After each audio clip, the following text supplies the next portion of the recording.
The year is 1534. In the depths of a small chapel beneath the ancient basilica of St. Denis, 7 men kneel in silent prayer as the morning light filters through stained glass windows, casting ethereal shadows across the stone floor. The air is thick with incense and anticipation. These are not ordinary pilgrims seeking redemption, nor simple monks pursuing contemplation. They are about to forge an oath that will reshape the Catholic Church and echo through the corridors of power for centuries to come. At their center kneels Inigo Lopez da Loyola, a man whose very presence seems to command the sacred space around him. His weathered face bears the scars of a cannonball that shattered his leg at the Battle of Pamplona, but his eyes burn with an intensity that speaks of divine revelation.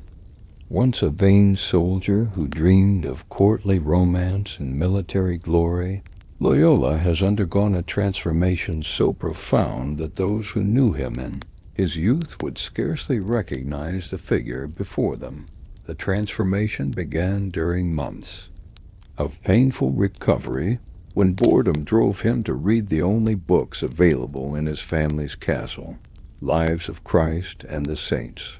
What started as reluctant entertainment became spiritual awakening.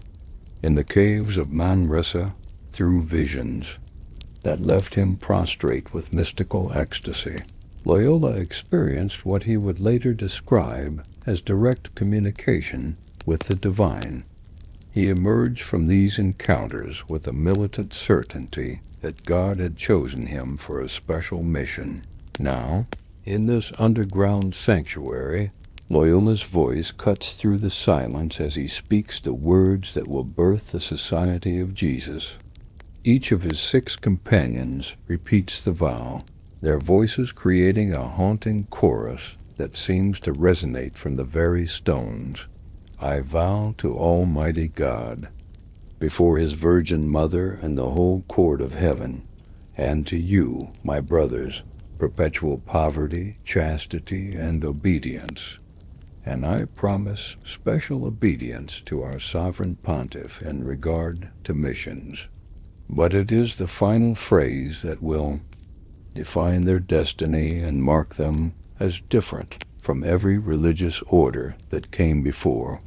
The vow of absolute obedience to the Pope, without question or delay, transforms these men into something unprecedented in Christian history. Papal soldiers, bound by sacred oath to serve the Vatican's will wherever it may lead them. Whatever the cost, the Europe they emerge into is fracturing. Martin Luther's hammer blows against the Wittenberg Cathedral door, still echo across the continent. Protestant reformers challenge Catholic authority with increasing boldness, while entire kingdoms teeter on the edge of religious revolution. The Catholic Church, once the unquestioned spiritual authority of Western civilization, finds itself fighting for its very survival. Corruption in the clergy, the sale of indulgences, and centuries of accumulated scandals have created a crisis of faith that threatens to topple the papal throne itself. Into this chaos steps Loyola's newly formed company, though they do not yet call themselves Jesuits. That name will come later, sometimes as a badge of honor, other times whispered as an accusation. For now, they are simply the Society of Jesus, and their mission is as radical as their founder's vision. They will be the Pope's special forces, educated warriors capable of matching Protestant theologians in debate, courtiers who can navigate the treacherous waters of royal politics, and missionaries willing to carry the Catholic faith to the ends of the earth. Loyola understands that this new war for souls requires different weapons. Where traditional monks withdrew from the world into monasteries, his Jesuits will engage it directly. They will dress as laymen when necessary, learn the languages and customs of foreign lands, and master every discipline from astronomy to theology. They will become whatever the Church needs them to be: scholars, diplomats, confessors to kings, teachers of princes. Most crucially, they will maintain absolute loyalty to their superior general, who answers only to the Pope himself, the spiritual. Exercises Loyola's revolutionary training manual becomes their secret weapon. This systematic program of meditation and self-examination transforms recruits into perfectly disciplined instruments of the Church's will. Through weeks of intensive spiritual conditioning, Jesuit novices learn to surrender their individual desires completely, to see through the eyes of their superiors, and to find God's will in the commands of their earthly representatives. The exercises teach them to embrace what Loyola calls holy indifference, the ability to accept any assignment, any sacrifice, any death with equal serenity. Critics will later claim this indifference makes Jesuits into spiritual automata, men so thoroughly programmed that they lose their humanity in service to the Church. But Loyola sees it differently. To him, this surrender of personal will represents the highest form of spiritual evolution, the transformation of mere men into vessels of divine purpose. A perfectly trained Jesuit should be, in his famous phrase, like a corpse that can be moved and positioned at will, or like a staff in an old man's hand that goes wherever it is directed. By 1540, Pope Paul III officially recognizes the Society of Jesus through the papal bull Regimini Militatis Ecclesiae, the government of the Church militant. The choice of words is deliberate. This is not merely another religious order seeking contemplative retreat from worldly concerns. The Jesuits are soldiers in a spiritual war, and their battlefield encompasses the entire world. Their black cassocks will become as recognizable as military uniforms, and their presence will be felt in every corner of human civilization. The early Jesuits waste no time proving their worth.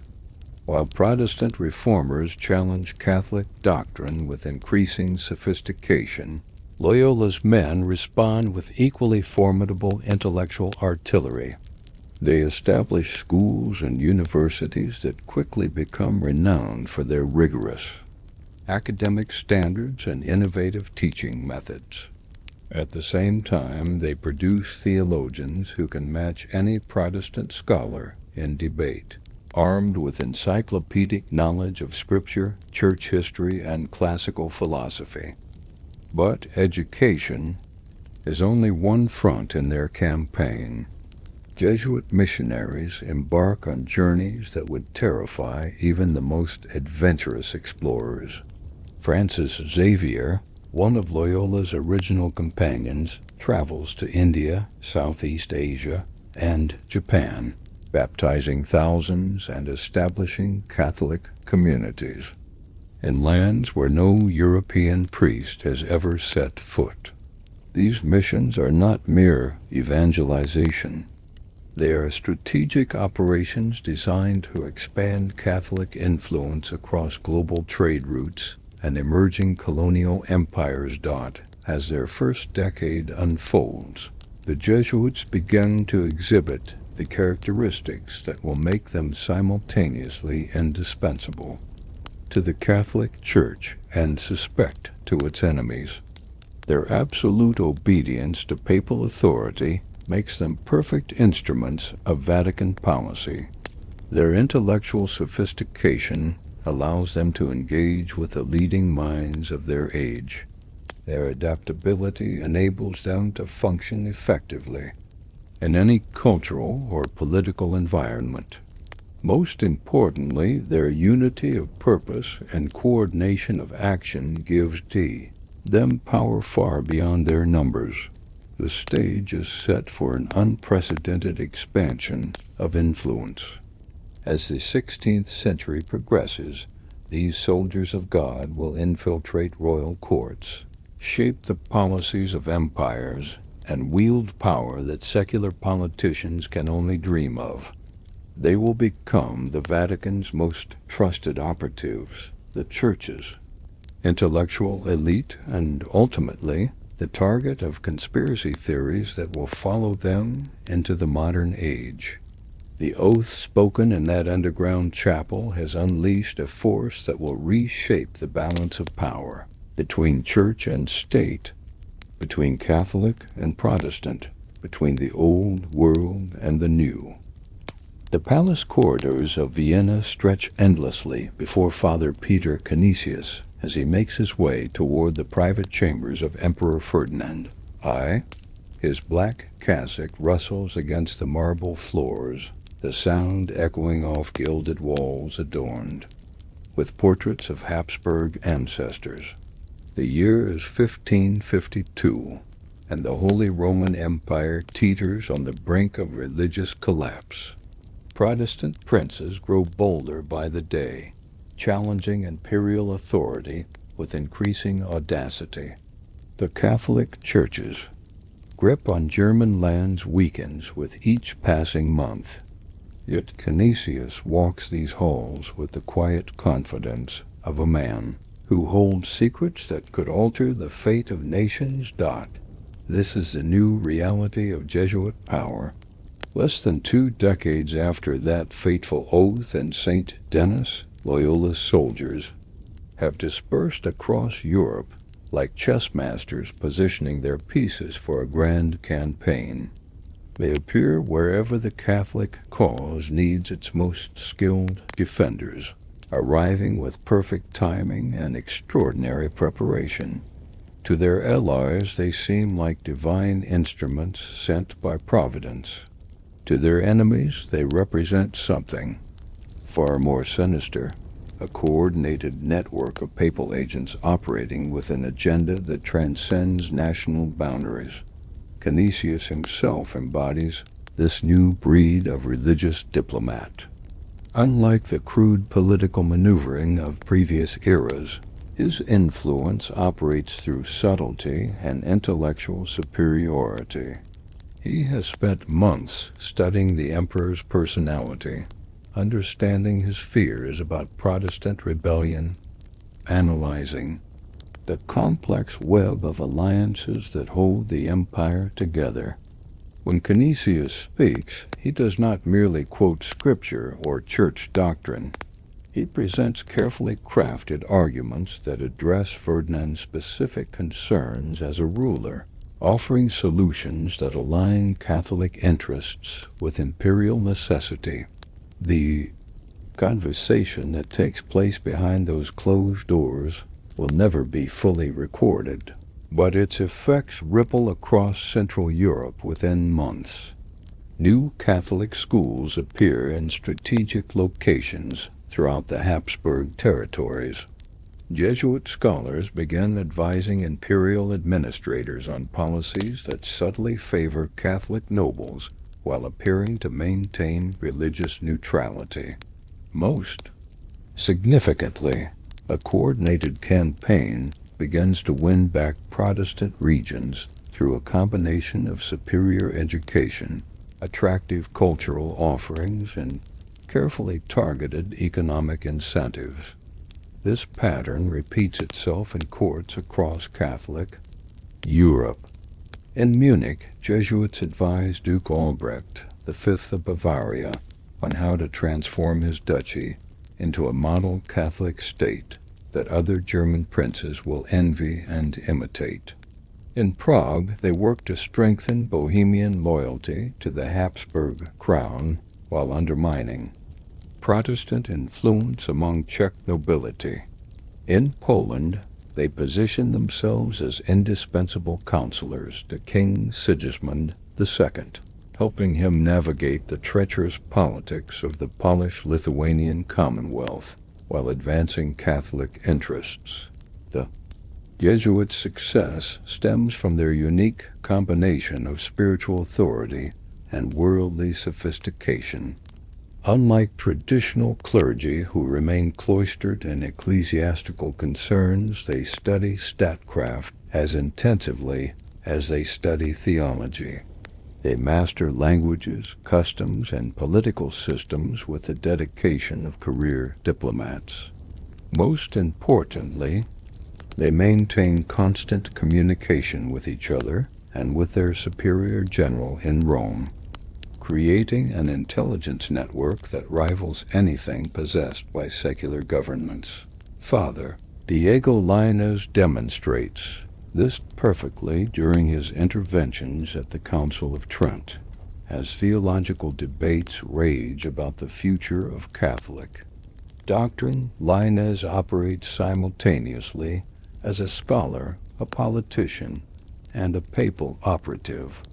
His public speeches defend Orthodox Catholic positions with devastating intellectual precision, dismantling Protestant arguments with encyclopedic citations from Scripture, Church Fathers, and ancient philosophy. Behind the scenes, however, he works tirelessly to build coalitions among Catholic bishops, negotiating compromises that strengthen papal authority while appearing to address legitimate concerns about church reform. The result is a masterpiece of ecclesiastical politics. The Council of Trent not only clarifies Catholic doctrine in response to Protestant challenges, but also centralizes power in Rome to an unprecedented degree. The Pope emerges with enhanced authority over bishops, priests, and the entire apparatus of Catholic education. This centralization, largely engineered by Jesuit influence, provides the institutional foundation for what historians will later call the Counter-Reformation, but perhaps nowhere is Jesuit court influence more dramatically displayed than in France during the religious wars of the late 16th century. The kingdom stands divided between Catholic and Protestant factions, with the royal succession itself in doubt. Into this chaos steps Father Edmund Auger, whose mission extends far beyond simple religious advocacy. Working closely with the Catholic League, Auger helps coordinate resistance to Protestant political gains while maintaining careful relationships with moderate Catholics who seek religious compromise. The complexity of Auger's position reveals the sophisticated nature of Jesuit political engagement. He must simultaneously serve papal interests, support Catholic League objectives, maintain credibility with the French crown, and position the Society of Jesus as an essential ally to whatever faction ultimately triumphs. This requires a level of strategic thinking that goes far beyond anything expected of traditional clergy. Auger operates as part priest, part intelligence analyst, part diplomatic negotiator. His correspondence with the Jesuit Curia in Rome reads like dispatches from a military campaign. He reports on the shifting loyalties of French nobles, analyzes the financial resources available to different factions, and provides detailed assessments of which Protestant leaders might be susceptible to conversion or political alliance. Most significantly, he coordinates Jesuit activities across France to ensure that the Society's various operations complement rather than conflict with each other. This coordination becomes crucial during the siege of Paris in 1590. While the city endures months of Protestant blockade, Jesuits work to maintain Catholic morale through stirring sermons, organize relief efforts for the starving population, and serve as intermediaries in delicate negotiations with potential allies. Their efforts contribute significantly to the city's successful resistance. but they also demonstrate the extent to which Jesuits have become integral to Catholic political strategy. The aftermath of the French religious wars provides an even clearer picture of Jesuit influence. When Henry IV converts to Catholicism with his famous declaration that Paris is worth a Mass, Jesuits are among his most important advisors during the delicate process of religious reconciliation. They help draft the Edict of Nantes, which grants limited tolerance to Protestants while maintaining Catholic supremacy. More secretly, they work to ensure that key positions in the new religious settlement go to individuals sympathetic to Jesuit educational and missionary objectives. By the end of the 16th century, the pattern is unmistakable. Wherever significant political decisions affect Catholic interests, Jesuit advisors can be found working behind the scenes. They do not typically seek public recognition or official titles.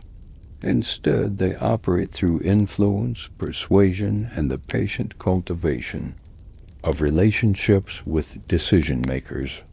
Their power stems not from formal authority, but from their reputation as the most intelligent, best informed, and most reliable servants of Catholic interests available to any ruler. This influence extends beyond Catholic kingdoms.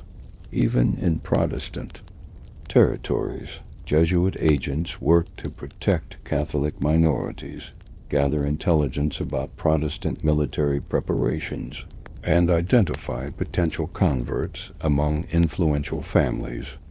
They establish underground networks that can support Catholic resistance in times of crisis, while maintaining plausible deniability about their political activities. The sophistication of these operations becomes apparent through surviving correspondence between Jesuit operatives and their superiors in Rome. Messages are often written in code, with political developments discussed using theological terminology that conceals their true meaning from potential interceptors. Meeting locations are arranged through intermediaries with multiple backup plans to ensure security. Financial support flows through complex channels that make it nearly impossible to trace the ultimate sources of Jesuit funding. Critics begin to notice these patterns and draw uncomfortable conclusions. Protestant writers describe the Jesuits as papal spies who serve foreign interests above national loyalty. Catholic competitors complain that the Jesuits receive preferential treatment from Rome and enjoy unfair advantages in securing lucrative appointments. Even some Catholic rulers express private concerns about the society's growing influence and their inability to control Jesuit activities within their territories. Yet the Jesuits continue to expand their operations, driven by their founding conviction that advancing Catholic interests serves God's will, regardless of political consequences. They see themselves as soldiers in a cosmic war between good and evil, with earthly kingdoms merely temporary battlegrounds in an eternal struggle. This perspective allows them to maintain remarkable consistency of purpose, even as political circumstances change dramatically around them. As the 17th century dawns, the Jesuits have successfully positioned themselves as indispensable advisors to Catholic rulers while maintaining organizational independence that allows them to pursue long-term strategies transcending any individual reign or dynasty. They have created a new model of religious influence that combines spiritual authority with political sophistication, establishing precedents that will shape church-state relations for centuries to come. In the lamplight of a Venetian printing house, the anonymous pamphleteer's quill scratches urgently across parchment as he composes what will become one of the most inflammatory documents of the 17th century.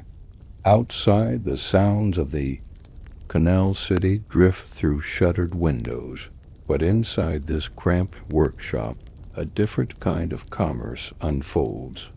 Words are being weaponized, accusations sharpened into literary daggers aimed at the heart of the Society of Jesus. The title page bears no author's name, only a provocative declaration. Moneta Privata Societatis Jesu, the secret. Instructions of the Jesuits. The document purports to reveal the Society's hidden agenda, a methodical plan for accumulating wealth and power through systematic deception. According to this explosive text, Jesuits receive secret training in the art of manipulating wealthy widows, corrupting young nobles, and infiltrating governments while maintaining facades of spiritual devotion. The instructions allegedly teach them how to appear humble while pursuing ambition, how to seem disinterested in worldly goods while methodically acquiring property, how to profess loyalty to secular rulers while serving only papal interests.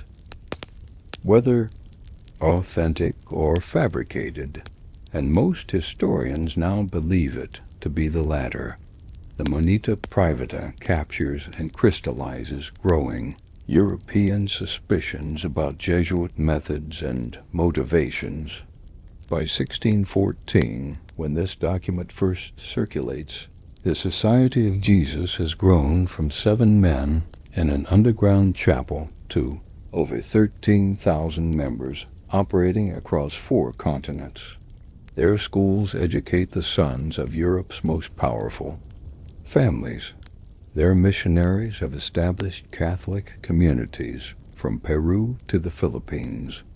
Their scholars dominate theological debates at the highest levels of ecclesiastical authority. This extraordinary success breeds equally extraordinary paranoia. In Protestant territories, government officials study Jesuit movements with the same attention they devote to foreign armies. Surveillance networks track the Society's correspondence, financial transactions, and personnel assignments. Intelligence reports analyze Jesuit educational curricula for evidence of seditious teachings. The very efficiency and coordination that makes the Jesuits so effective also makes them appear sinister to those who view them from the outside. The fears are not entirely irrational. The Jesuits have indeed developed capabilities that transcend those of any previous religious order. Their global communication system allows rapid coordination of activities across vast distances.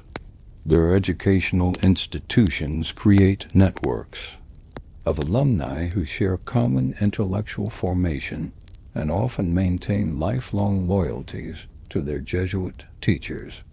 Their financial resources, accumulated through donations from grateful patrons and profits from colonial enterprises, provide independence from local authorities that other clergy lack. Most concerning to secular rulers, however, is the Jesuits' doctrine of mental reservation and probabilism.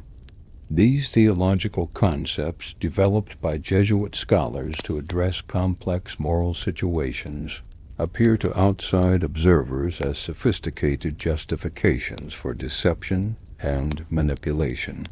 Mental reservation permits withholding part of the truth, when complete disclosure would harm legitimate interests. Probabilism allows choosing actions that seem probably moral, even when more restrictive alternatives exist. To Jesuit casuists, these represent necessary tools for navigating an imperfect world while maintaining spiritual integrity. To their critics, they represent evidence of fundamental dishonesty and moral flexibility that makes Jesuits unreliable.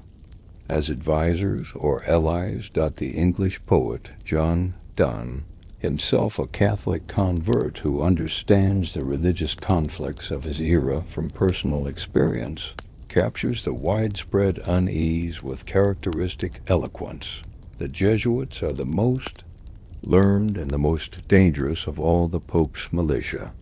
His words reflect a recognition that intellectual sophistication, combined with absolute loyalty to a foreign authority, creates unprecedented challenges for national governments, attempting to maintain sovereignty over their own subjects.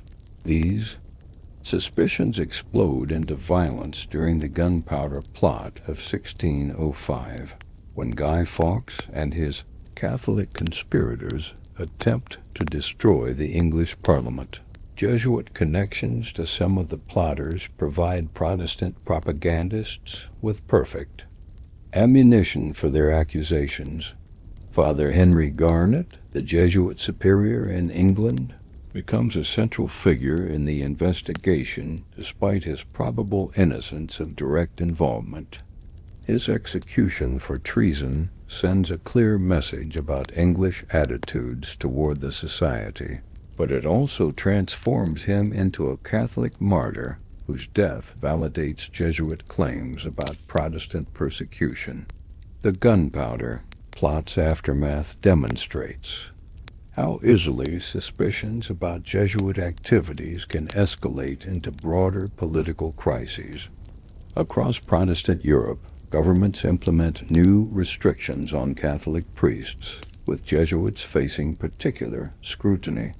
In England, the oath of allegiance requires Catholics to explicitly repudiate papal authority in temporal matters, a demand that places Jesuits in an impossible position between religious conviction and civic loyalty.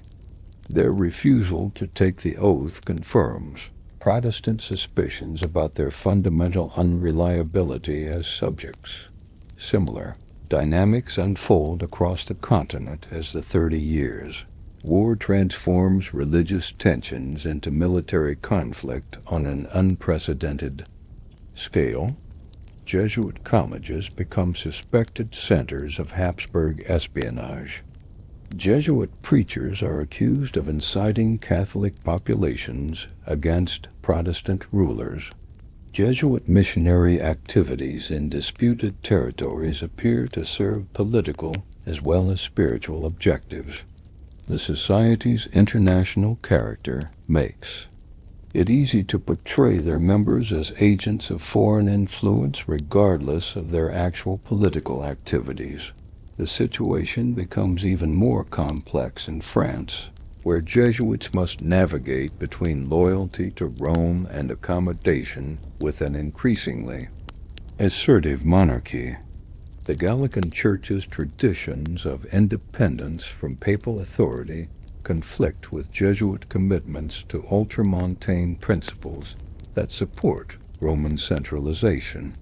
When French Jesuits appear to support papal positions against royal policies, they face accusations of serving foreign interests. When they accommodate royal demands, they risk criticism from Rome and suspicion from other Catholic orders. Father Nicholas Causin's relationship with King Louis XIII illustrates these impossible tensions. Appointed as royal confessor in 1637, Causin initially enjoys the king's confidence and wields considerable influence over royal policy. However, his opposition to Cardinal Richelieu's alliance with Protestant powers against Catholic Austria places him in direct conflict with French national interests as defined by the monarchy. His eventual dismissal and exile demonstrate that even the most privileged Jesuit positions remain vulnerable to political reversal when society loyalties conflict with royal preferences. The Causin affair becomes a template that repeats throughout European courts. Jesuit confessors and advisors find themselves caught between their obligations to provide sound spiritual counsel and their need to maintain political viability. Their theological training teaches them to prioritize eternal over temporal concerns. But their practical effectiveness requires understanding and accommodating worldly power structures. Critics seize on evidence of this tension to argue that Jesuits are fundamentally duplicitous, saying one thing while meaning another, serving God's interests while pursuing earthly advancement. Blaise Pascal's Provincial Letters, published between 1656 and 1657, represents the most sophisticated and devastating attack on Jesuit moral theology ever produced. Pascal, himself a devout Catholic, uses wit and logical precision to expose what he sees as fundamental corruption in Jesuit casuistry. His imaginary conversations between a Jesuit priest and an inquiring layman reveal how Jesuit probabilism can be used to justify virtually any action through clever reasoning and selective citation of authorities. The Provincial Letters achieve what crude Protestant propaganda could never accomplish. They damage Jesuit reputation within the Catholic community itself. Pascal's arguments resonate particularly strongly with Jansenist Catholics who favor more rigorous moral standards and greater independence from Roman authority. The ensuing controversy divides French Catholicism and creates lasting suspicions about Jesuit theological methods that extend far beyond France's borders. As the 17th century progresses, the accumulated weight of these suspicions begins to affect Jesuit operations in practical ways.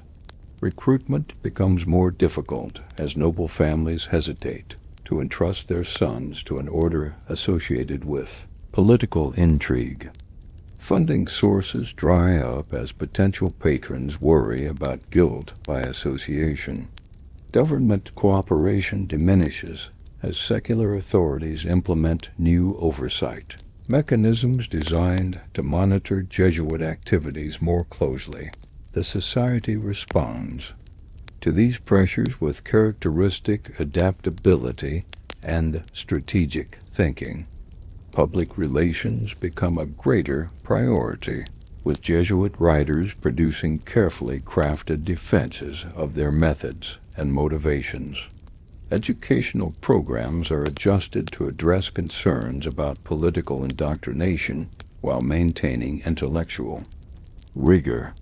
Missionary activities are restructured to provide greater transparency about funding sources and operational objectives. Yet these defensive measures cannot entirely dispel the cloud of suspicion that now surrounds the Society of Jesus. The Black Legend has taken on a life of its own, feeding on genuine Jesuit successes as much as imagined conspiracies. Every new Jesuit achievement becomes potential evidence of their dangerous influence. Every setback confirms suspicions about their secret machinations.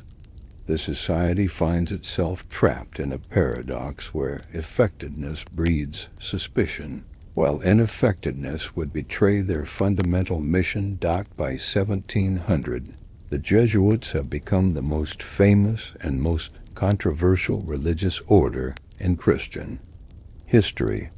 Their educational innovations have revolutionized Catholic scholarship and produced generations of influential alumni. Their missionary achievements have expanded Catholic presence across the globe and created new models for cross-cultural evangelization. Their theological contributions have shaped Catholic doctrine and provided intellectual weapons for the Counter-Reformation.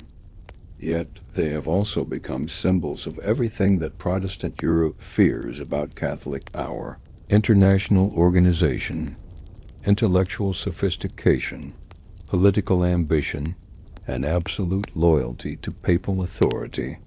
The Black Legend ensures that their every action will be scrutinized for evidence of hidden agendas, their every success viewed as confirmation of dangerous influence, their every adaptation interpreted as evidence of fundamental duplicity.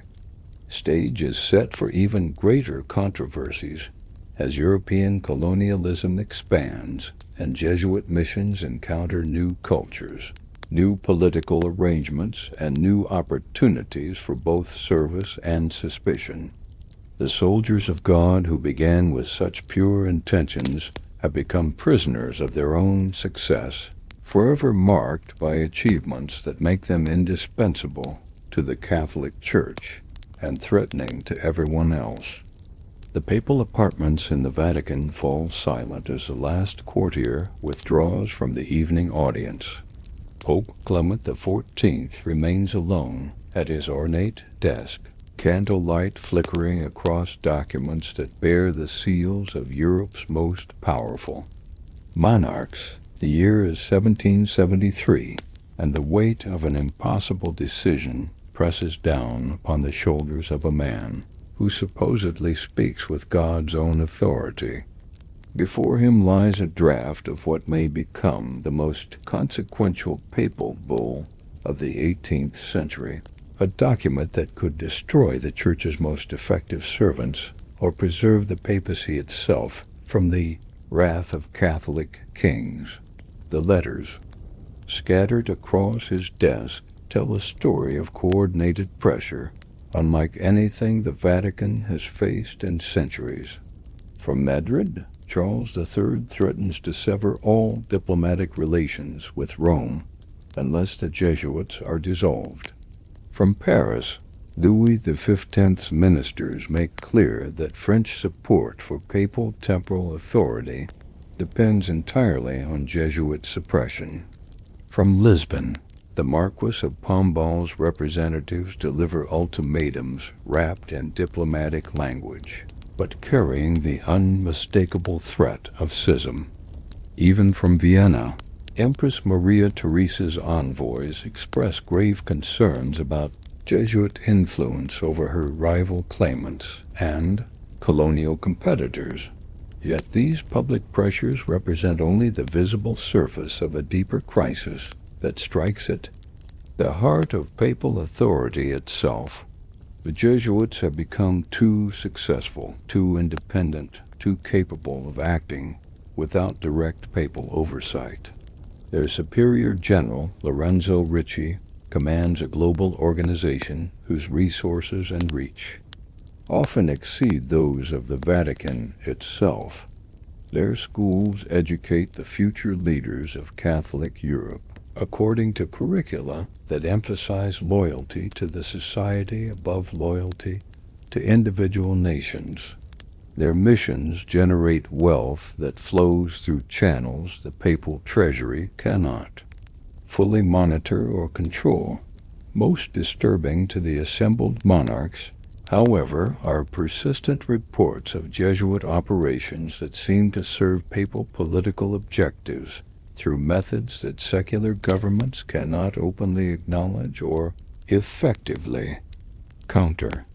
These are not the crude conspiracies imagined by Protestant propagandists, but something far more sophisticated: a network of highly educated, perfectly disciplined agents capable of advancing Vatican interests through influence operations that leave no fingerprints and offer no clear targets for retaliation. The evidence comes in fragments, puzzle pieces that form a picture of papal power projection, unlike anything seen since the medieval era. In Portugal's South American colonies, Jesuit reductions have created quasi-independent states that challenge royal authority while serving as strategic buffers against Spanish expansion. When Pombal moves to assert direct control over these territories, he encounters resistance that appears spontaneous but demonstrates coordination, suggesting external direction. The Jesuits deny any political involvement, insisting their only concern is the spiritual welfare of indigenous peoples. Yet the timing and effectiveness of this resistance implies planning and resources that exceed what local missionaries could command independently. Similar patterns emerge across the colonial world. In China, Jesuit astronomers and mathematicians have gained unprecedented access to the imperial court, providing services that make them indispensable to Chinese rulers while gathering intelligence about Asian trade routes and political developments. Their reports flow back to Rome through channels that bypass normal diplomatic networks, giving the Vatican independent information about Eastern affairs that often contradicts or anticipates the intelligence available to secular European governments. The Chinese rites controversy reveals the complexity of Jesuit operations and the extent to which they operate according to policies that transcend local circumstances.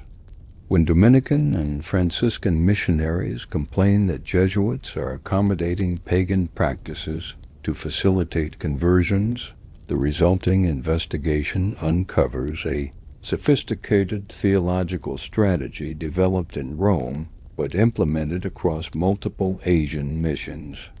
The Jesuits have created parallel systems of religious practice that appear to honor local customs while subtly transforming them to serve Catholic objectives. Critics charge that this represents systematic deception designed to advance papal influence through cultural infiltration. The Jesuits respond that such adaptation represents authentic evangelization that respects human dignity while serving divine purposes. The debate continues for decades, but the underlying issue remains clear. The Jesuits possess capabilities for cultural manipulation that exceed anything available to secular intelligence services of their era. In India, similar concerns arise about Jesuit missionary methods and their relationship to European colonial competition. Roberto de Noble's experiments with adopting Brahmin customs generate controversy within the Catholic community, but they also demonstrate Jesuit willingness to employ extraordinary measures to achieve their objectives. When Portuguese authorities attempt to regulate these activities, they discover that Jesuit operations enjoy papal protection that supersedes local episcopal authority and even viceregal commands. The Paraguay reductions become the most dramatic example of Jesuit power operating independently of secular control. In the remote regions between Spanish and Portuguese territories, Jesuit missionaries have created what amounts to a theocratic state governing over 150,000 Guarani people. This society operates according to principles that blend Catholic social teaching with indigenous communalism, creating an economic system that generates substantial wealth while maintaining strict hierarchical control. European observers describe the reductions with a mixture of admiration and alarm. Voltaire praises them as examples of enlightened governance that surpass European achievements in promoting human welfare. Yet military analysts note that these communities possess defensive capabilities and internal organization that could pose serious challenges to colonial authorities if they ever chose to resist external control. The Jesuits insist their only concern is protecting indigenous peoples from colonial exploitation, but their methods create de facto autonomous regions that answer to Rome rather than Madrid or Lisbon. when the Treaty of San Ildefonso requires transferring 7 reduction communities from Spanish to Portuguese control, the resulting Guarani War provides dramatic evidence of Jesuit political influence. The indigenous population resists the transfer with military effectiveness that suggests professional training and coordination. Spanish forces encounter fortifications and tactics that exceed what untrained native could develop independently. Most significantly, the resistance continues even after Jesuit missionaries are officially withdrawn from the contested territories. The aftermath of the Guarani War generates the final evidence that European monarchs need to justify their demands for Jesuit suppression. Captured documents appear to show Jesuit involvement in military planning and coordination with indigenous resistance leaders. Whether authentic or fabricated, these materials provide concrete proof that the society operates according to political objectives that sometimes conflict with the territorial sovereignty of Catholic nations. King Joseph I of Portugal's near assassination in 1758 brings these tensions to a violent climax. The Marquis of Pombal immediately blames Jesuit conspirators for the attack, claiming that the society's opposition to his colonial reforms motivated an attempt to eliminate royal authority entirely.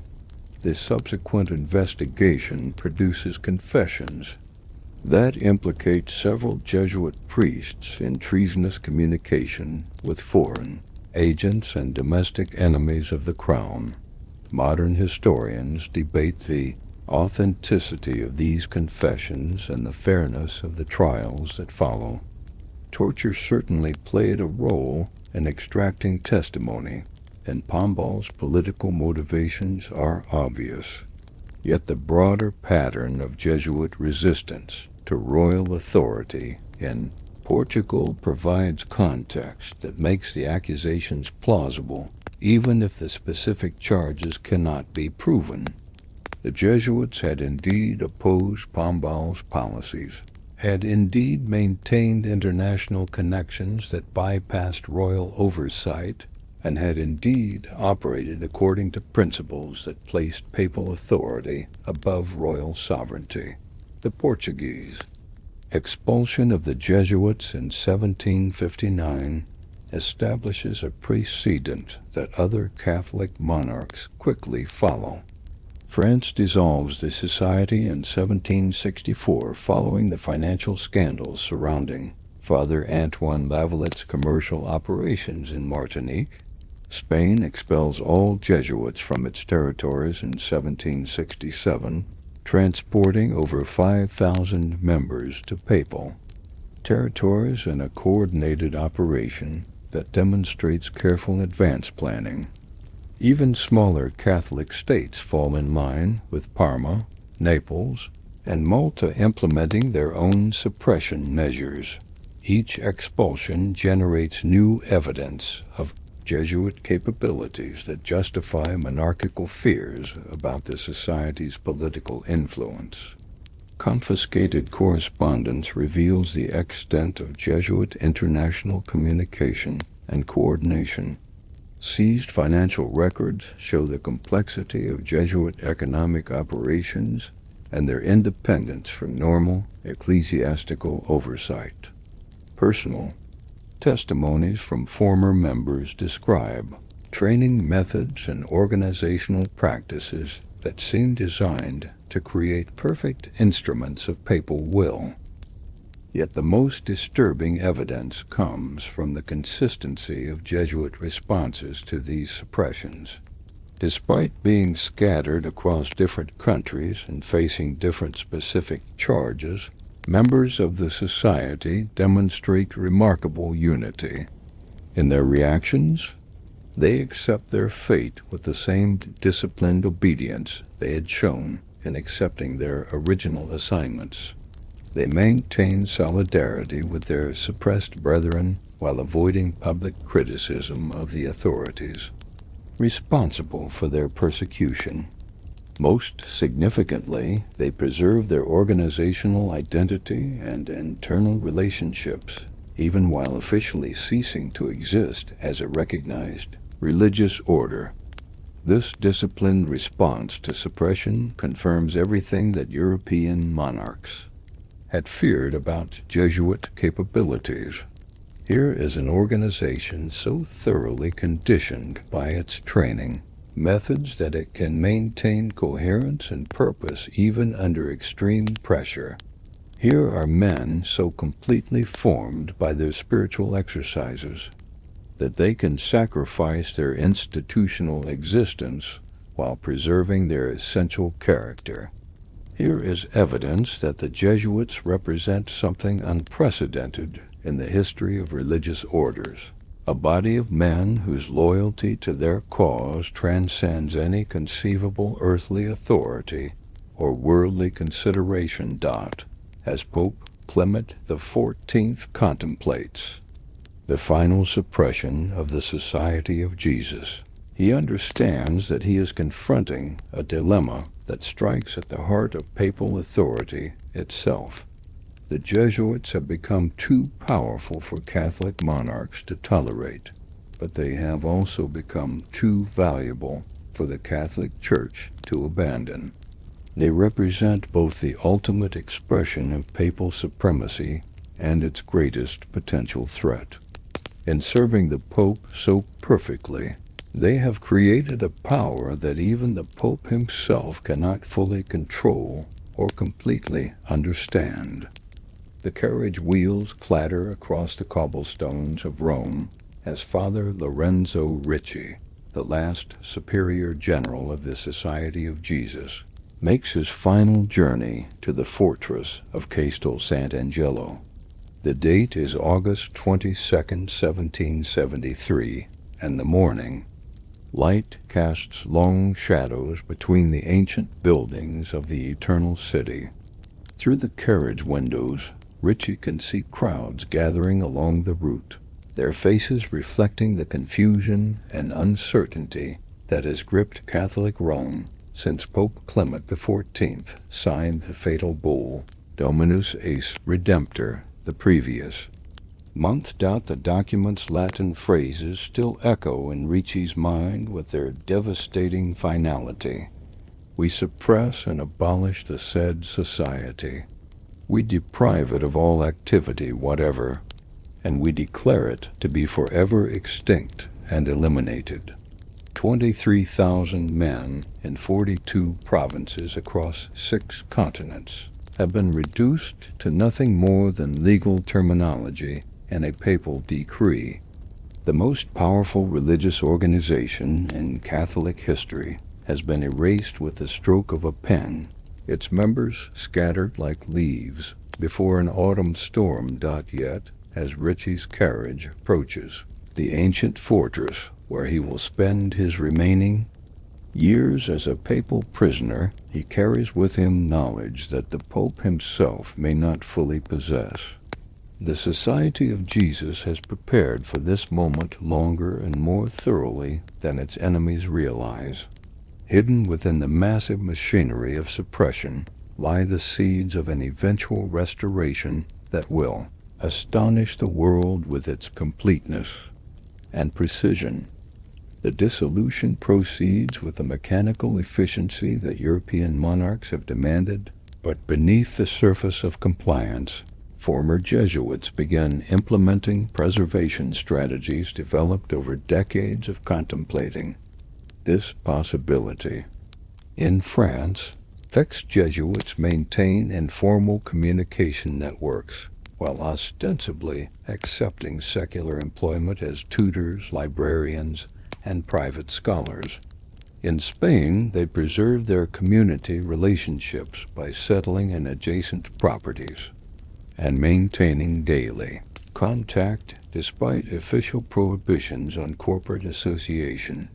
The most sophisticated preservation efforts occur in territories where suppression cannot be fully enforced due to political complications. In the sprawling Russian Empire, Empress Catherine II refuses to promulgate the papal bull, claiming that Orthodox Russia cannot be bound by Catholic ecclesiastical decrees. The Jesuits of White Russia find themselves in the extraordinary position of continuing their work legally while their brethren across Europe face imprisonment or exile. Father Stanisław Czerniowicz, the rector of the Jesuit College in Polotsk, recognizes the unprecedented opportunity this situation presents. Rather than simply continuing local operations, he begins coordinating the preservation of the entire Jesuit institutional structure within Russian territories. Novices continue their training according to traditional spiritual exercises. Communication. Networks maintain contact with suppressed Jesuits throughout Europe. Most importantly, the legal and administrative records of the society are carefully preserved and updated, creating an institutional continuity that transcends the papal suppression. The irony of this preservation effort is profound. Orthodox. Russia becomes the refuge for Catholicism's most dedicated papal servants. Catherine II protects the Jesuits, not out of religious sympathy, but because of their educational value and their potential usefulness in her territorial disputes with other European powers. Her protection allows the society to maintain organizational coherence during the crisis period, while officially suppressed brethren develop strategies for eventual restoration. In China, the suppression creates different but equally complex survival challenges. The small community of Jesuit missionaries finds itself cut off from European support, while facing increasing pressure from Chinese authorities suspicious of their foreign connections. Father Joseph Marie Amiot, the last Jesuit missionary in Peking, maintains his position at the imperial court by emphasizing his scientific contributions while carefully concealing his religious affiliations. His correspondence with European scholars continues through channels that bypass official religious networks, preserving important intellectual connections that will prove crucial for eventual restoration.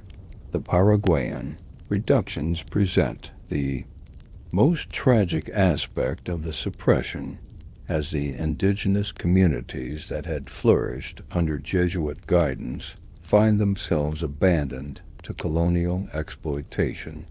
The Spanish administrators who replaced the missionaries lack both the commitment and the expertise necessary to maintain the complex social and economic systems the Jesuits had developed.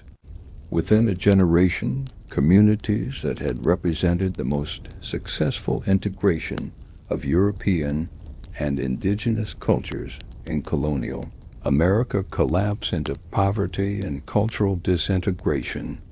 Yet even this disaster contributes to the eventual Jesuit restoration by generating powerful testimony about their unique capabilities. European observers who had previously criticized the reductions as examples of Jesuit political ambition now witness the consequences of their elimination. The contrast between Jesuit effectiveness and administrative incompetence provides compelling evidence that the society's suppression has eliminated irreplaceable human resources rather than dangerous political threats. Similar patterns of decline occur throughout the former Jesuit educational system. In France, the colleges that had educated generations of Catholic nobility fall into mediocrity under secular management. Academic standards decline as former Jesuit faculty scatter to private employment, taking with them pedagogical innovations that had made the society's schools the most prestigious in Europe.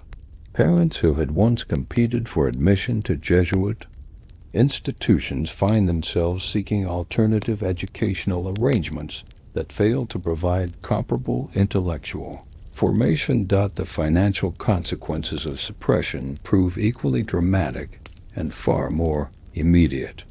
Jesuit assets, accumulated over 2 centuries of careful investment and generous patronage, are seized by secular authorities and divided according to political convenience rather than charitable purpose. Educational endowments are redirected to royal treasuries. Missionary funding is appropriated for colonial administrative expenses. The complex international financial networks that had supported Jesuit operations are dismantled, disrupting Catholic charitable activities far beyond the society itself. These immediate consequences of suppression create the conditions for eventual restoration by demonstrating the practical value of what has been lost. Catholic education suffers immediately and visibly. Missionary activities decline precipitously without Jesuit organization and expertise.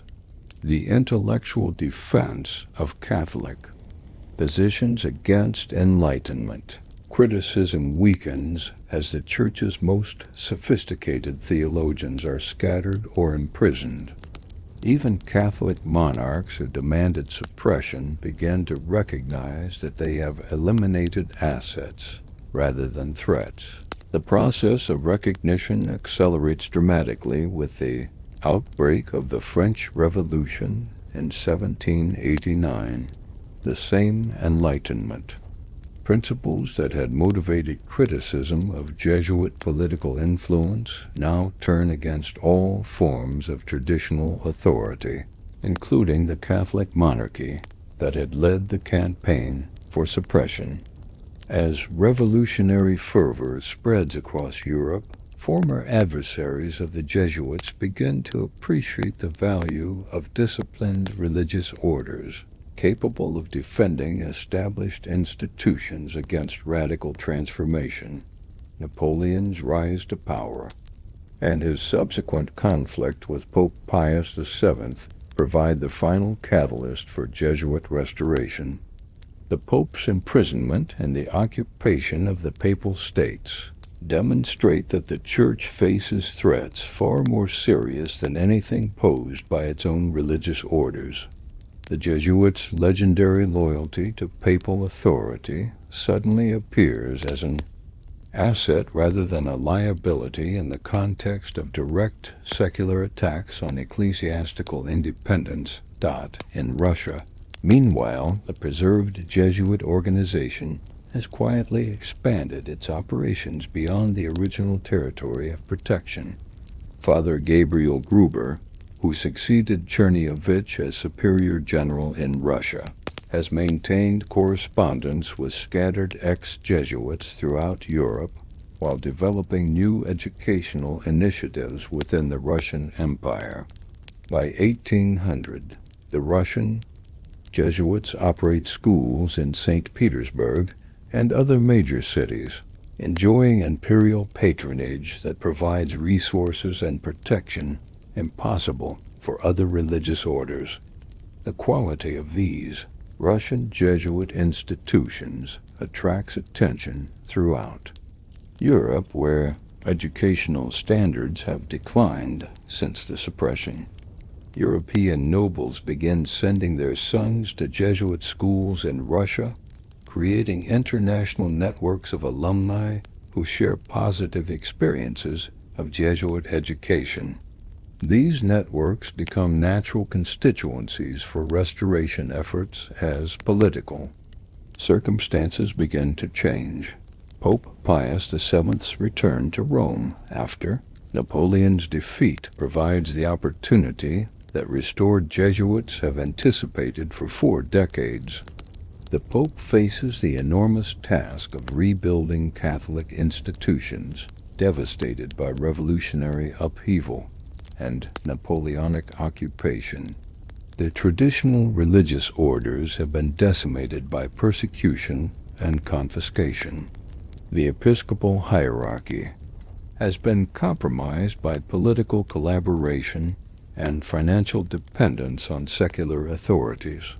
The Church desperately needs disciplined, educated, and absolutely loyal personnel capable of implementing comprehensive restoration programs. The surviving Jesuits represent exactly these resources.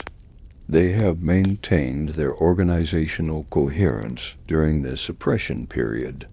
They have preserved their educational traditions and pedagogical innovations.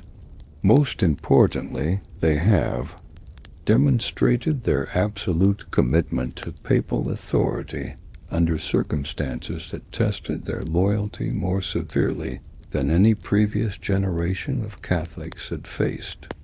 On August 7, 1814, Pope Pius VII signs the bull Solicitudo Omnium Ecclesiarum, formally restoring the Society of Jesus throughout the Catholic world. The document's language deliberately echoes the suppression bull's terminology, while reversing its effects. We restore and reestablish the aforesaid Society of Jesus... We grant and concede to it all the faculties and privileges which were granted to it by our predecessors. The restoration proved even more dramatic than the original suppression in its speed and comprehensiveness. Within months, former Jesuits emerged from exile, secular employment, and clandestine communities to resume their corporate identity. The Superior General in Russia officially extends his authority to restored provinces throughout Europe and the Americas. The educational system begins reconstruction with remarkable efficiency, drawing on preserved curricula and experienced personnel who had maintained their professional competence during the suppression period. Most astonishing to contemporary observers is the completeness of the institutional restoration. The Jesuits who return are not a shadow of their former organization, but a body that has learned from suppression while preserving essential characteristics. They demonstrate the same intellectual rigor, organizational efficiency, and papal loyalty that had made them both indispensable and threatening before 1773. Yet they also show enhanced sensitivity to political circumstances and greater skill in managing public relations. The restoration of the Society of Jesus represents one of the most remarkable organizational survivals in human history. An institution officially eliminated for 41 years has returned with its essential character intact and its capabilities enhanced. The very forces that had demanded its suppression now welcome its restoration, recognizing that the threats they had feared were negligible compared to the services they had lost. Father Matteo Ricci adjusts his silk robes as he prepares for his daily audience with the Wanli Emperor in the Forbidden City of Beijing. The year is 1605, and the Italian Jesuit has spent 2 decades transforming himself into something unprecedented in the annals of Christian mission. A European scholar who moves freely through the inner circles of Chinese power, speaking Mandarin with literary precision and demonstrating mastery of Confucian classics that impresses even the most learned imperial administrators. Yet Ricci's remarkable individual achievement represents merely one node in a network of Jesuit operations that spans continents and connects cultures with a scope and sophistication that surpasses anything previously attempted by European Christianity. From the emperor's court in Beijing to the indigenous villages of Paraguay, from the salons of Versailles to the trading posts of Goa, Jesuits have created the first truly global organization in human history, bound together by shared purpose, common training, and constant communication. The key to this network lies in the Jesuits' revolutionary approach to cultural adaptation and their systematic development of local expertise. Unlike traditional missionaries who sought to impose European customs alongside Christian doctrine, the Jesuits study local languages, customs, and intellectual traditions with the dedication of professional scholars. They become experts in astronomy and mathematics to gain credibility with Chinese intellectuals, learn Sanskrit and Tamil to engage with Indian philosophical traditions, and master indigenous languages to communicate effectively with Native American communities. This cultural expertise creates unprecedented opportunities for influence that extend far beyond religious conversion. In China, Jesuit astronomers become indispensable to imperial administration by reforming the calendar system and improving the accuracy of astronomical predictions used for agricultural planning and dynastic ceremonies. Their mathematical expertise enables them to correct errors in traditional Chinese calculations while demonstrating respect for Chinese intellectual achievements. Most importantly, their Confucian scholarship allows them to present Christian doctrine as compatible with, rather than threatening to, traditional Chinese values. The success of this approach becomes apparent through the extraordinary access Jesuits achieve within Chinese society.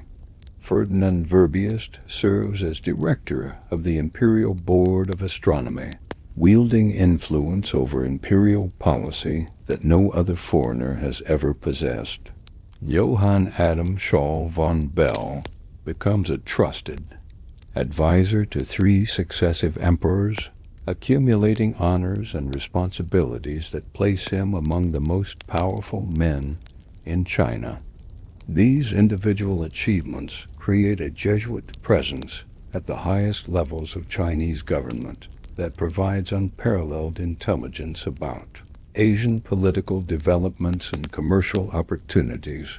This intelligence flows back to Rome through the Jesuits' sophisticated communication system, creating an information network that gives the Vatican independent knowledge about global affairs that often exceeds what secular European governments possess.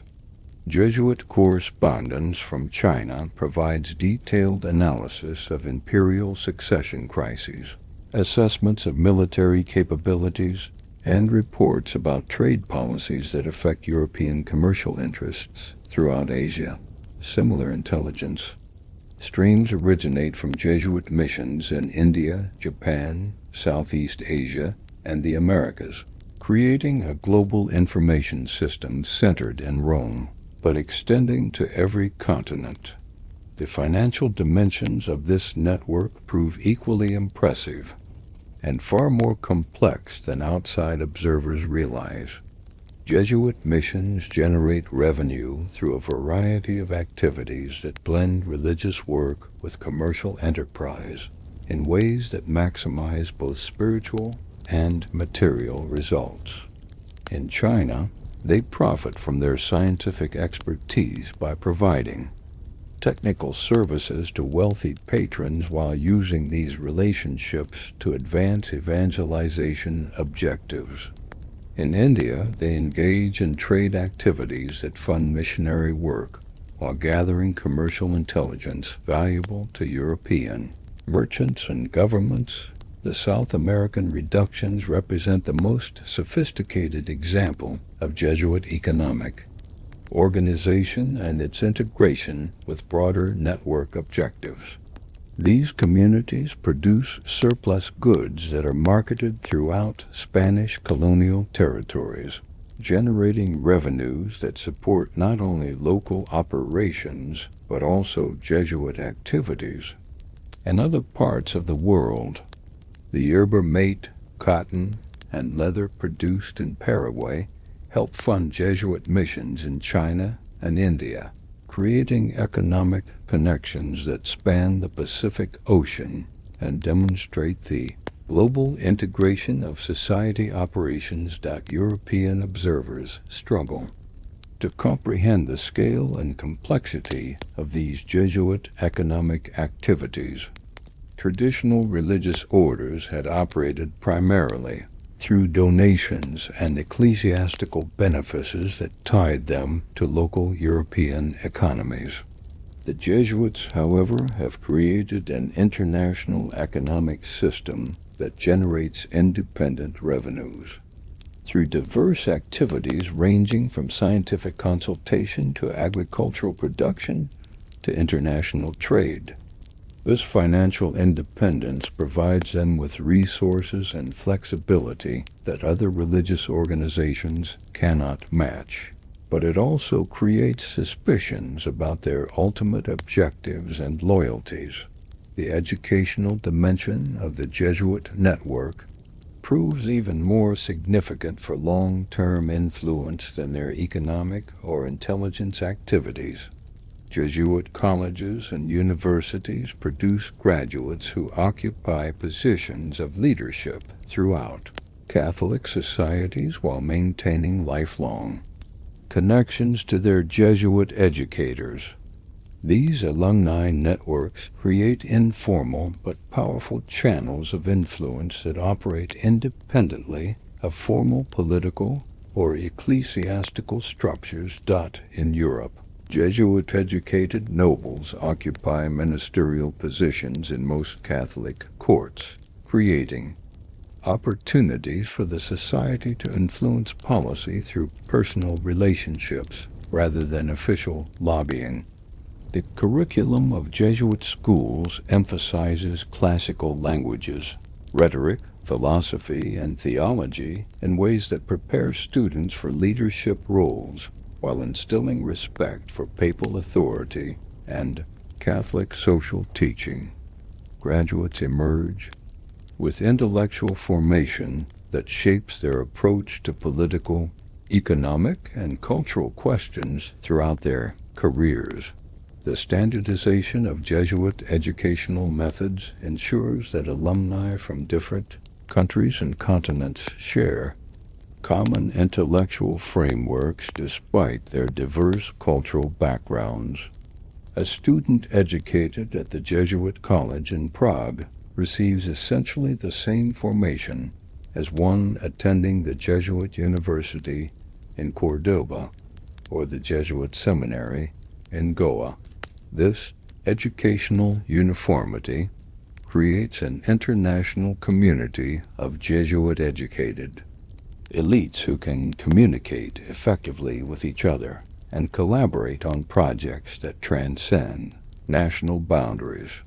The missionary dimension of the Jesuit network demonstrates their capacity for cultural adaptation while maintaining organizational coherence. Jesuit missionaries in different parts of the world develop radically different approaches to evangelization that reflect local circumstances while serving common strategic objectives. In China, they emphasize intellectual compatibility between Christianity and Confucianism. In India, they adapt to caste systems while challenging practices they consider morally problematic. In the Americas, they create new forms of community organization that blend European and indigenous elements. Yet these diverse approaches are coordinated through constant communication with Rome and periodic consultation among missionaries working in different regions. The Jesuit correspondence system carries detailed reports about local conditions, successful evangelization strategies, and emerging challenges that require organizational response. These communications enable rapid dissemination of successful innovations and coordinated responses to common problems. The Chinese rites controversy illustrates both the sophistication of Jesuit cultural adaptation and the tensions it creates. Within the broader Catholic community, the Jesuits' accommodation of Confucian ceremonies and terminology generates opposition from Dominican and Franciscan missionaries who view these practices as compromises with paganism. The resulting debate extends over decades and involves papal commissions, imperial investigations, and detailed theological analysis of Chinese cultural practices. The ultimate resolution of the controversy in favor of more restrictive approaches damages Jesuit missions in China, but demonstrates the extent to which their network operations had created new challenges for traditional Catholic authority structures. The Jesuits' success in adapting to local cultures had enabled them to achieve unprecedented access and influence, but it had also generated questions about the limits of cultural accommodation and the authority to determine acceptable evangelization. Methods. Similar tensions arise in other parts of the Jesuit network as local adaptations conflict with broader Catholic policies or create competition with other religious orders. In India, the Jesuit adoption of Brahmin customs generates criticism from Portuguese colonial authorities, who view these practices as threats to European prestige. In South America, Jesuit protection of indigenous communities conflicts with colonial labor systems and generates opposition from secular authorities seeking access to indigenous populations. These conflicts reveal the fundamental challenge posed by the Jesuit network's global scope and local adaptation. The Society had created an organizational system capable of operating effectively in radically different cultural contexts while maintaining internal coherence and papal loyalty. This capability made them extraordinarily valuable to the Catholic Church's global mission, but it also made them threatening to secular authorities who could not control or predict their activities. The network's communication system becomes a particular source of concern as European governments recognize its intelligence-gathering capabilities.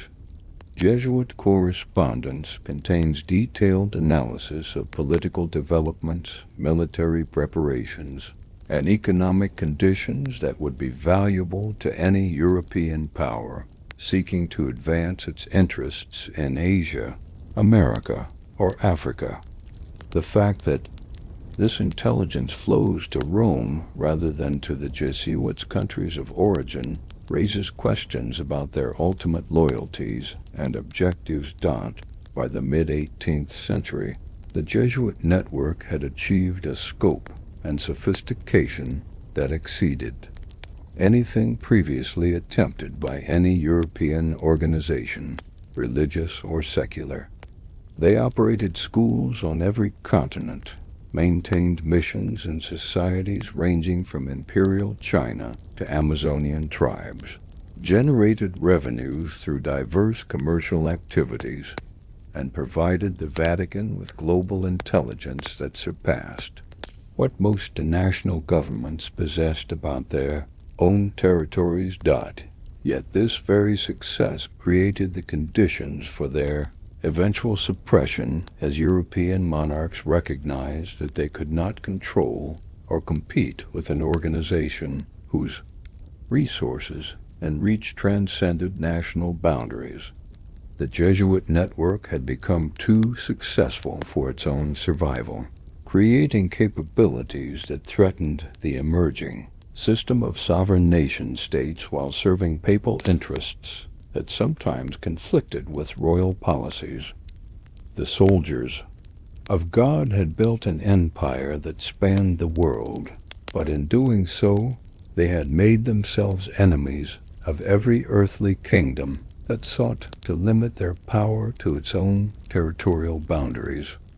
Deep within the Curia Generalizia, the imposing headquarters of the Society of Jesus near the Church of the Gesù in Rome, a figure moves silently through corridors lined with portraits of his predecessors. The soft whisper of his black cassock against marble floors echoes through chambers where decisions are made that will reshape Catholic missions from the Amazon rainforest to the universities of Asia. This is Father Arturo Sosa, the 31st Superior General of the Society of Jesus, though those who speak of him in hushed tones throughout the Vatican often use a different title entirely. The Black Pope. The designation carries no official ecclesiastical meaning, yet its persistence across 5 centuries reveals something profound about how the world perceives the unique position occupied by the Jesuit leader. Unlike the Pope himself, who must balance the competing demands of global Catholicism's diverse constituencies, the Superior General commands an organization bound by absolute obedience and unified purpose. While papal authority extends over 1 billion Catholics whose loyalty varies with geography, culture, and politics, the Black Pope leads 20,000 Jesuits who have surrendered their individual will through vows that create perfect instruments of corporate action. The office itself embodies paradoxes that have fascinated and disturbed observers since. Ignatius Loyola first assumed the title of Prepositus Generalis in 1541, elected for life by a general congregation that assembles delegates from every Jesuit province worldwide. The Superior General possesses authority over his subjects that exceeds what any secular ruler enjoys.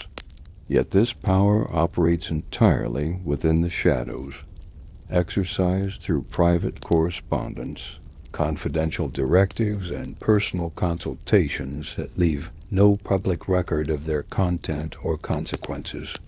Physical setting of this authority reflects its essential character.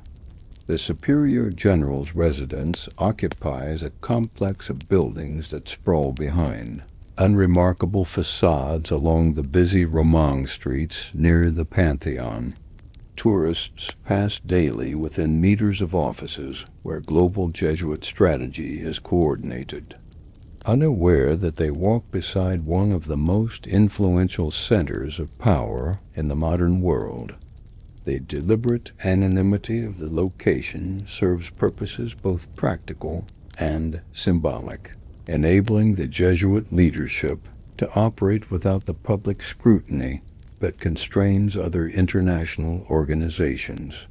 Within these hidden chambers, the Superior General maintains personal oversight of operations that span every continent and penetrate every level of human society. Daily reports arrive from Jesuit universities whose graduates occupy positions of leadership in governments, corporations, and international organizations. Intelligence flows from Jesuit research centers whose scholars advise policymakers on issues ranging from nuclear proliferation to artificial intelligence. Financial summaries document revenues generated by Jesuit institutions whose combined assets rival those of multinational corporations. The scope of this oversight becomes apparent through examination of the Jesuit administrative structure and its relationship to the Superior General's personal authority. Unlike other religious orders that operate through collegial governance or democratic procedures, the Society of Jesus maintains the military hierarchy that Loyola borrowed from his experience as a Spanish officer. Every Jesuit reports ultimately to the Superior General through a chain of command that ensures rapid communication and coordinated action across vast distances and diverse cultural contexts.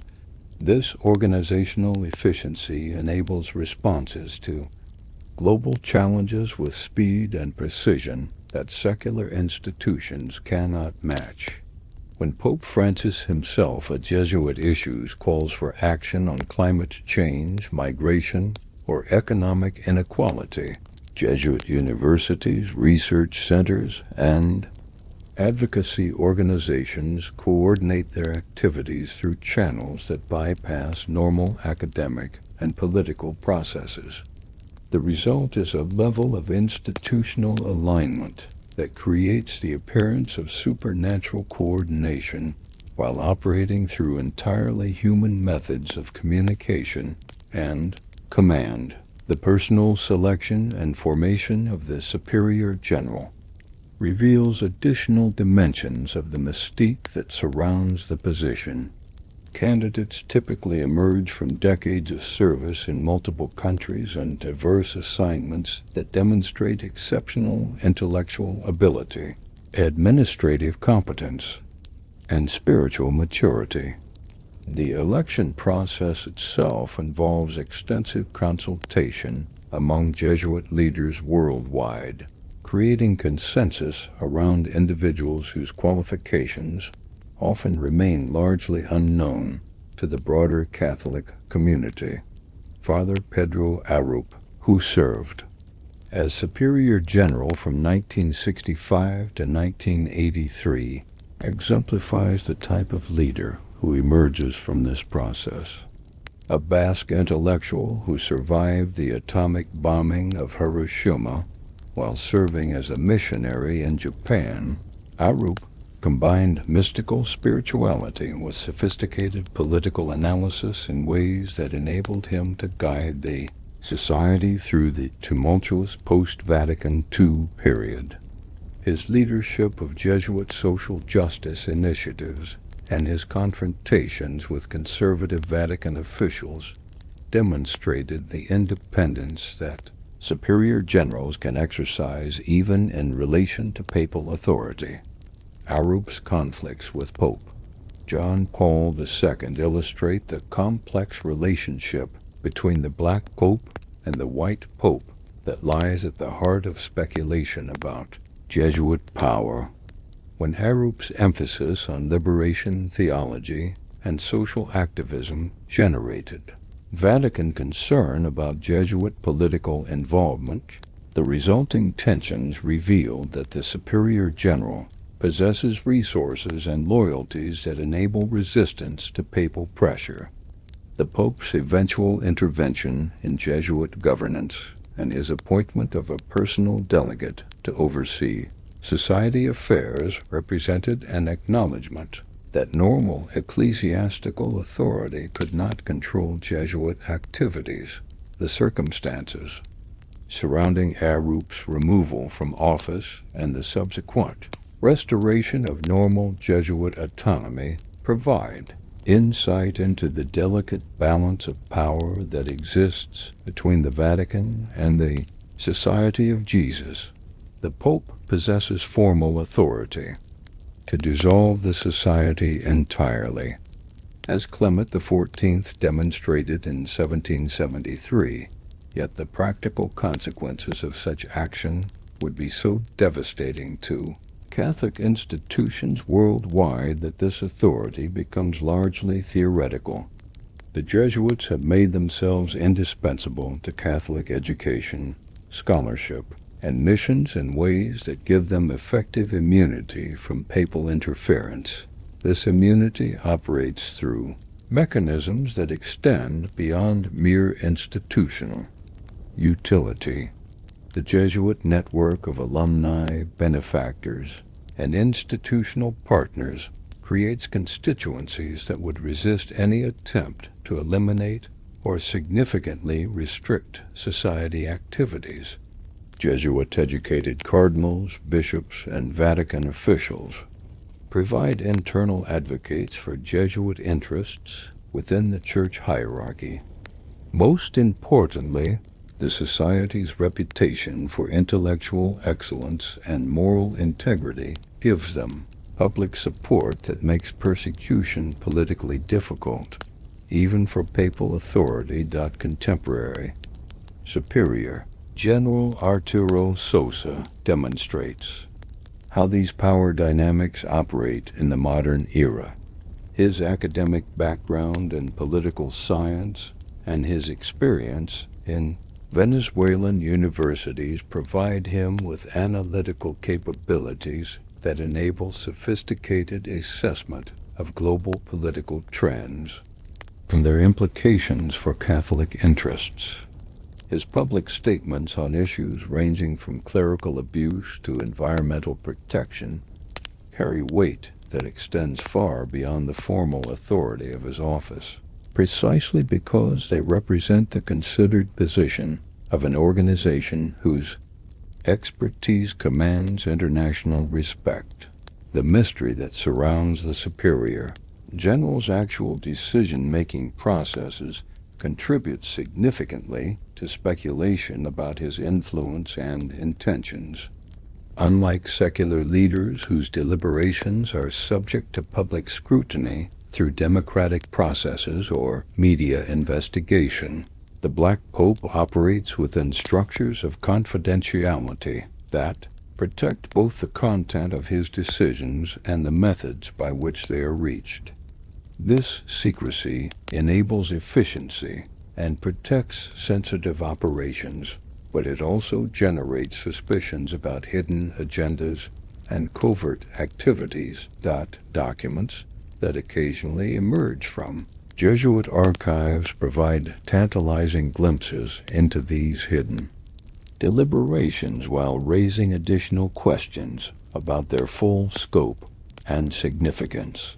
Correspondence between superior generals and provincial leaders reveals discussions of political developments, economic opportunities, and strategic initiatives that demonstrate sophisticated awareness of global trends and careful planning for institutional responses. Yet these materials represent only fragments of larger conversations, whose complete content remains protected by organizational confidentiality. The election of Pope Francis in 2013 creates an unprecedented situation in which a Jesuit occupies the papal throne while maintaining close relationships with Jesuit leadership that developed over decades of collaboration in Argentina. This relationship generates new speculation about the extent to which Jesuit perspectives influence papal policies and the degree to which the current pope operates according to principles and methods learned during his Jesuit formation. Critics suggest that Francis represents the culmination of long-term Jesuit strategy to capture papal authority.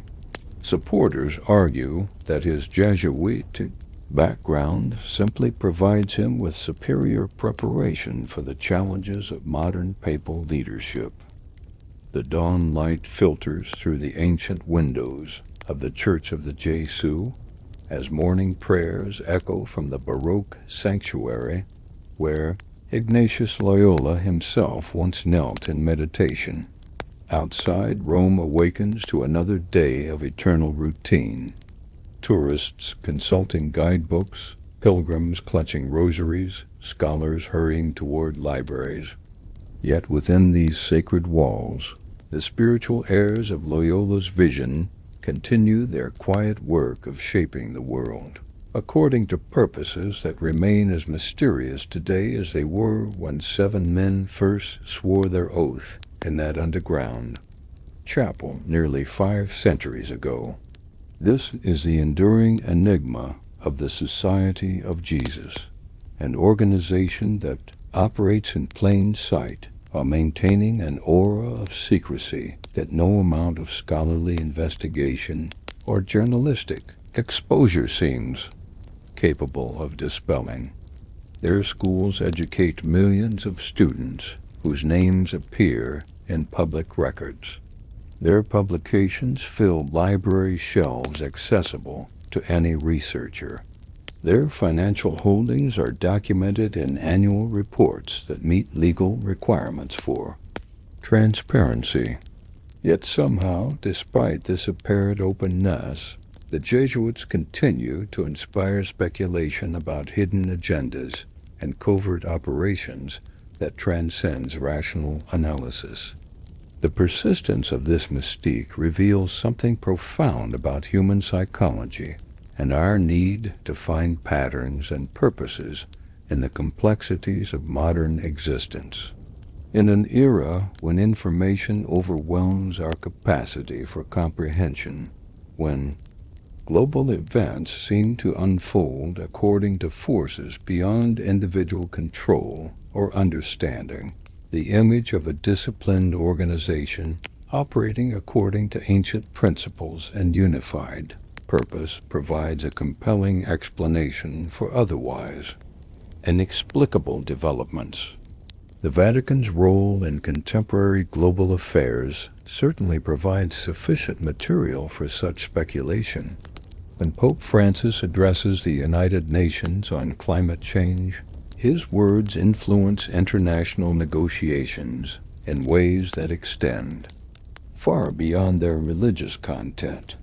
When Vatican diplomats mediate conflicts in Africa or Asia, their interventions can alter the course of wars and determine the fate of nations. When papal encyclicals address economic inequality or technological ethics, they shape public discourse in societies that may have little direct connection to Catholic teaching. Behind these visible manifestations of papal influence, observers naturally wonder about the hidden mechanisms that enable such effectiveness. How does a religious institution based in a tiny European city-state maintain relevance and authority in a secular world dominated by nation-states, multinational corporations, and international organizations? What explains the Vatican's capacity to project soft power across cultural and political boundaries that constrain other forms of international influence? The Jesuits provide an obvious answer to these questions, perhaps too obvious for skeptics who suspect that visible explanations conceal deeper realities. Their global network of educational institutions certainly creates alumni relationships that facilitate Vatican diplomatic initiatives. Their scholarly expertise undoubtedly contributes to the intellectual sophistication of papal pronouncements on complex technical issues. Their missionary presence in remote regions obviously provides the Vatican with intelligence about local conditions that secular intelligence services might find difficult to obtain. Yet even these acknowledged capabilities seem insufficient to explain the full extent of Catholic influence in contemporary global affairs. The coordination required to synchronize Jesuit activities across dozens of countries and hundreds of institutions suggests organizational sophistication that exceeds what normal religious motivations might sustain. The financial resources necessary to maintain such extensive operations imply revenue sources and management capabilities that transcend traditional ecclesiastical economics. Most intriguingly, the consistency of Jesuit responses to global challenges suggests access to information and analytical capabilities that rival those of major governments. The election of Pope Francis intensifies these speculations while providing new evidence for competing interpretations of Jesuit influence. His background as a Jesuit provincial superior in Argentina certainly prepared him for the administrative challenges of papal leadership. His formation in Jesuit spirituality obviously shapes his approach to social justice issues and his understanding of the Church's mission in the modern world. His personal relationships with Jesuit leaders undoubtedly facilitate communication and coordination between the Vatican and society leadership. Critics interpret these connections as evidence of a long-term Jesuit strategy to capture papal authority and implement policies that serve Jesuit rather than broader Catholic interests. They point to Francis's emphasis on issues traditionally associated with Jesuit social activism: economic inequality, environmental protection, migration, and clerical reform. They note his willingness to challenge traditional Catholic positions on issues ranging from divorce to capital punishment. Most significantly, they observe his apparent preference for consultation and consensus over authoritative declaration, a style more consistent with Jesuit governance than traditional papal methods. Supporters reject these interpretations as conspiracy theories that misunderstand both Jesuit formation and papal authority. They argue that Francis's policies reflect authentic Catholic social teaching rather than narrow Jesuit ideology. They emphasize his commitment to papal supremacy and his willingness to confront Jesuit positions when they conflict with his understanding of Catholic doctrine. Most importantly, they point to his election by cardinals representing diverse theological perspectives and national interests, suggesting that his Jesuit background was seen as an asset rather than a liability by the broader Catholic leadership. The truth likely encompasses elements of both perspectives while transcending their limitations. The Jesuit formation that shaped Jorge Mario Bergoglio certainly influences his papal leadership, but this influence operates through methods of spiritual discernment and intellectual analysis that are designed to serve divine rather than organizational purposes. His consultation with Jesuit advisors undoubtedly affects his policy decisions, but these consultations occur within broader networks of papal advisors representing diverse expertise and perspectives. Perhaps more significantly, the very existence of these debates reveals the extent to which the Jesuits have succeeded in maintaining their founding mission of serving papal authority while adapting to contemporary circumstances. Whether Francis represents the culmination of Jesuit influence or simply the natural result of Jesuit preparation for church leadership, his papacy demonstrates that Jesuit methods and perspectives have achieved broad acceptance within the Catholic community.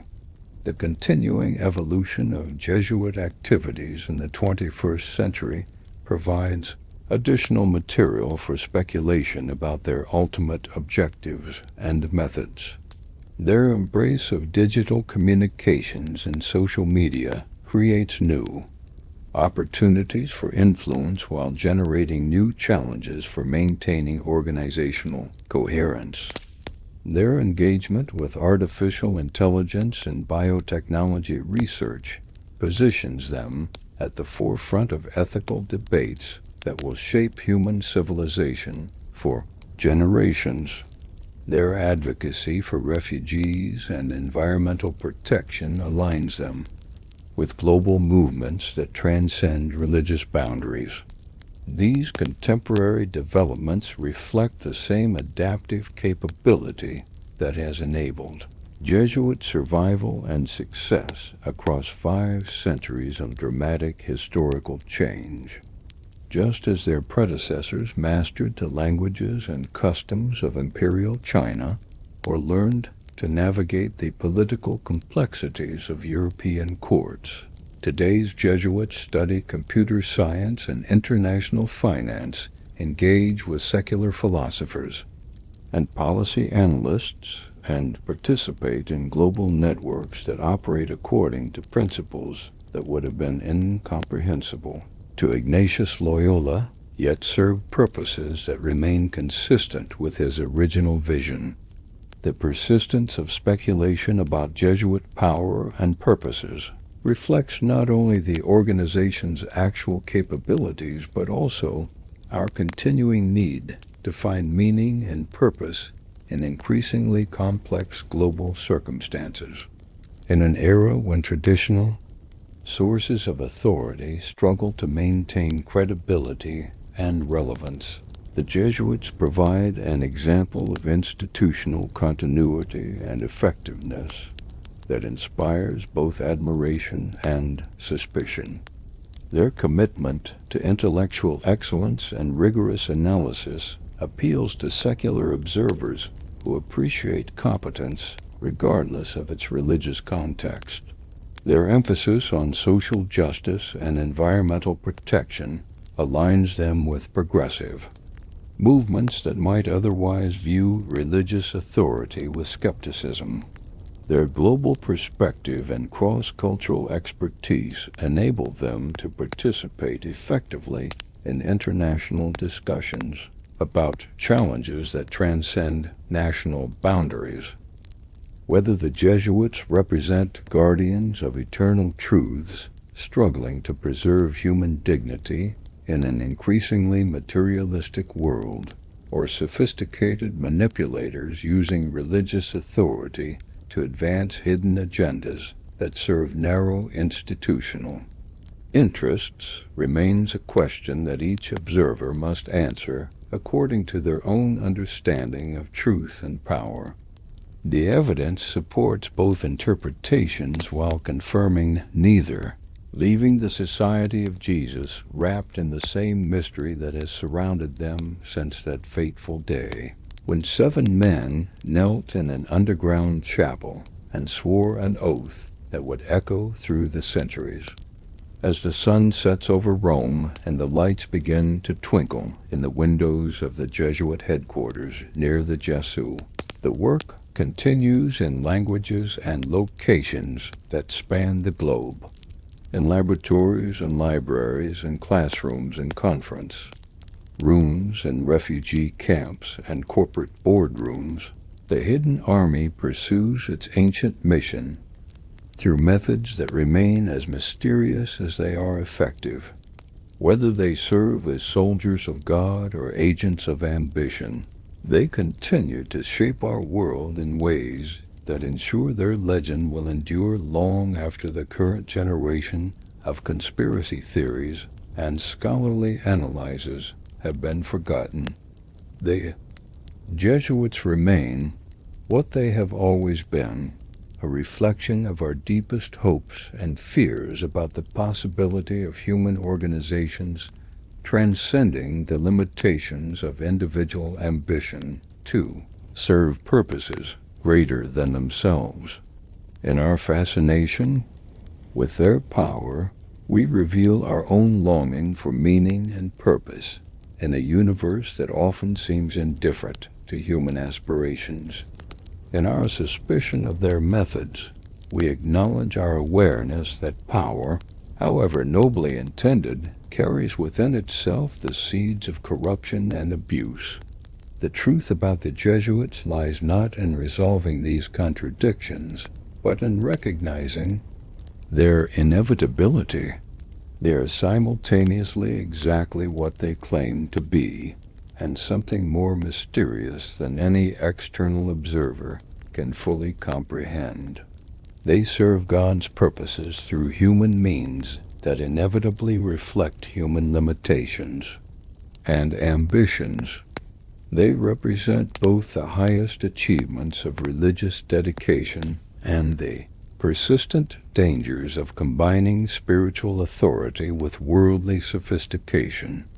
In the end, the Society of Jesus endures as a testament to the complexity of human nature and the impossibility of simple explanations for the forces that shape our destiny.